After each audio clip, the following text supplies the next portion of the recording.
한 번도 망해볼 거라고는 생각해 본 적이 없고, 코로나 때문에 나만 망할 거라는 생각을 해본 적은 없고, 금요일, 토요일, 일요일 날 많이 쓸 때는 하루에 컨테이너가 300개 이상 나갈 때도 있었고요.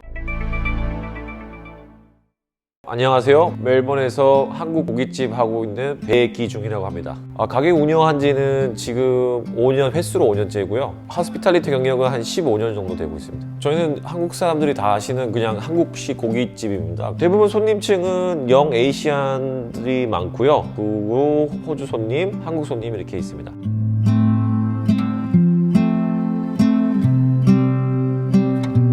중국에서 코로나 바이러스가 발생했다는 걸 보고 나서 호주는 괜찮을 거라 생각했는데, 올해 접어들면서 1월 달에 유학생들이 못 들어온다는 얘기를 듣고 그래도 뭐 걱정 없을 거라고 생각했습니다. 근데 1월 달, 2월 달 예상외로 손님이 너무 많이 없더라고요. 솔직히 그때 괜찮아질 거라고 생각했어요. 3월 달부터는. 결국은 3월 달 넘어서 셧다운이 시작되게 됐죠.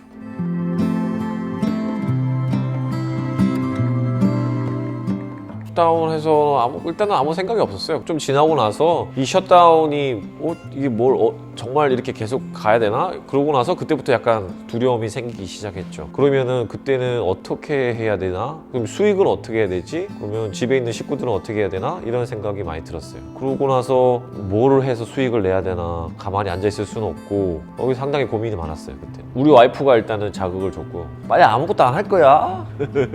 셧다운 되는 기간 중에 테이크어웨이만 된다는 얘기를 듣긴 들었는데, 테이크어웨이를 얼마나 많은 사람들이 어떻게 사 먹을 거냐에 대해서 되게 고민이 많았거든요. 근데 우연찮게 페이스북에 나와 있는 시드니 레스토랑에 보니까 반조리 식품이라고 하는 걸 파는데 보니까 생각보다 좋을 것 같더라고요. 그래서 약간 쿡이 안 된 제품을 팔기 시작했습니다. 근데 처음에 한 1, 2주는 그렇게 큰 뜨거운 반응은 없었고요. 한 3주째 지나가니까 전화가 너무 많이 와가지고 엄청나게 많은 주문이 들어와서 감당하기 힘들 정도로 많이 들어왔었어요. 금요일, 토요일, 일요일 날 많이 쓸 때는 하루에 컨테이너가 300개 이상 나갈 때도 있었고요. 그러고 나서 이제 점차 줄여서 끝나게 됐어요.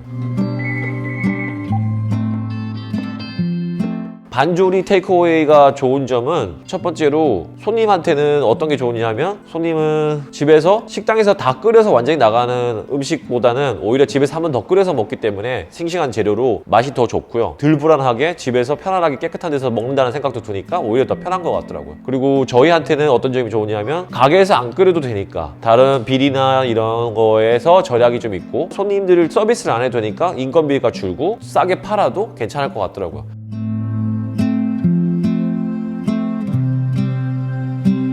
테이크어웨이로 음식을 나가는 게 한계가 있어요. 일단은 기존에 있는 직원들도 다시 고용을 해야 되는데, 기존에 있는 직원들을 고용하기에는 테이크어웨이 아무리 많이 나가도 테이크어웨이 프로핏이 적기 때문에 많이 고용할 수가 없고, 그래서 직원들을 다시 고용하려면 할 수 있는 방법은 이 손님을 불러들여서 테이블 서비스를 해야 되기 때문에 테이크어웨이로는 어느 정도 한계가 있어요. 테이크어웨이로 이 팬데믹 때 돈을 벌었다는 식당도 있어요. 옆집에 있는 베트남 식당인데, 이 집은 되게 작은데 테이크어웨이 위주로 해요. 그런데 부부가 같이 하는데 이분들은 평소보다 매출이 한 40% 더 늘었다고 하더라고요. 그 얘기는 제가 그 집에 가서 밥을 먹는데 저한테 자랑을 하더라고요. 저는 그날 수입이 없어서 혼자 가게에서 밥을 먹고 있었는데,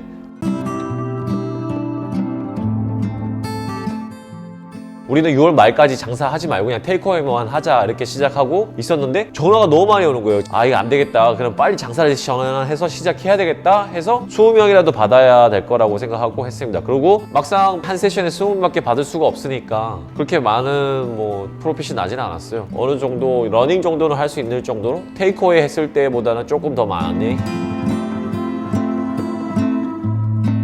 전에는 현금을 내는 손님이 많았는데, 그래도 지금은 아예 없어요. 어느 날에는 100% 카드고, 현금은 정말 일주일에 한 2-3번 있을 정도로 현금을 내는 손님이 없습니다. 일단 들어오면 손세정제부터 쓰고 자기 전화번호를 먼저 적고, 손님들이 일단 다들 먼저 조심을 하고요. 그 다음에 약간 떨어져서 일단 얘기를 다들 시작하고요. 전에는 와서 무조건 빈자리 있으면 앉으려고 했는데, 지금은 건물 밖에서 자리가 있냐고 먼저 물어보고 다들 들어오시더라고요. 어느 사장이든 가게 열면서 망할 거라고 생각하고 장사하는 사람은 없는데 나는 망할 거라고 생각해 본 적 없어요. 코로나 때문에 망할 거라고는 생각해 본 적 없어요. 그래도 사실 힘들어요. 렌트비 내는 거. 앞으로 요식업은 완벽하게 세팅이 돼 있고 깔끔하고 누가 봐도 좋아 보이고 정말 고급 하이 스탠다드 레스토랑이거나 아니면 아예 저렴하고 테이크어웨이로 그냥 빨리빨리 먹을 수 있고 가격이 더 중요하게 생각하는 그런 사람들이 갈 수 있는 레스토랑으로 그냥 아예 양분화되지 않을까 저는 그렇게 생각해요.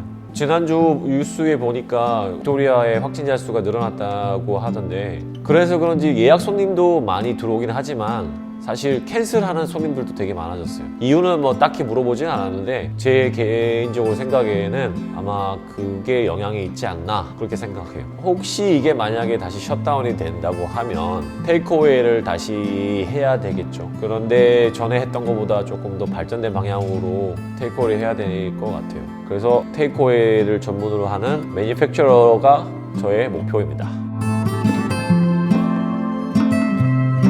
일단 뭐 다 알겠지만 수익이 줄었죠. 직원들도 금전적으로 직원들이 잘 어떻게 하나 걱정도 좀 됐고 그 다음에 세 번째로 우리 가게가 손님들한테 잊혀지는 건 아닌가 불안감도 많이 들었어요. 코로나가 준 장점이 있죠. 제가 집에 오래 있으니까 우리 애기들 많이 봐서 너무 좋았어요.